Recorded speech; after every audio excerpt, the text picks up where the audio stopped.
দৈনিক বাংলার বাণী ভবনে একটা এসির কম্প্রেসার ব্লাস্ট করে এবং সেই ঘটনার প্রেক্ষিতে আমরা সবাই কিন্তু টিভিতে দেখি যে এসির কম্প্রেসার ব্লাস্টের ঘটনা এবং একটা গাড়ির গ্লাস ভেঙেছে, কেউ আহত হয়নি। তো আমরা যখন ওইখানে থেকে করি যে এরপরে দেখা যায় যে কিছুদিন পরে এরকম একটা আসে যে বঙ্গবন্ধুর খুনিদের দোসররা এই ধরনের একটা বোমা হামলা করেছে ওইখানে। এই প্রেক্ষিতে কর্নেল রশিদের মেয়ে মেহনাজ রশিদ, মেজর ডালিমের ভাই ভাগিনা, মেজর বজলুর রশিদ মানে বজলুর স্যারের ভাই, তারপরে আরও অন্যান্য লোকদেরকে অ্যারেস্টও করা হয়।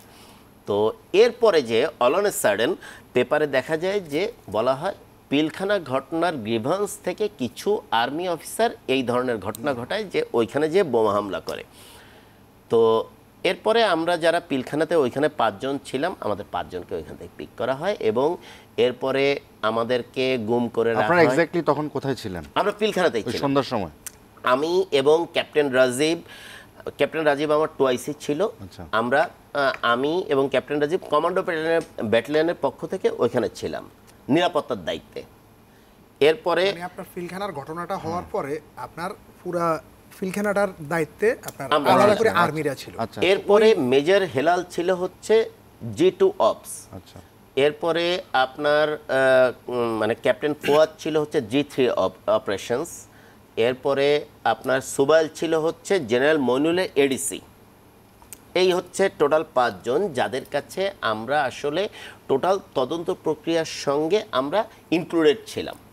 কোনো না কোনোভাবে ডানে থেকে বামে থেকে আমরা তদন্ত প্রক্রিয়ার সঙ্গে ইনক্লুডেড ছিলাম। তো আমাদেরকে ওইখান থেকে পিক করা হয়।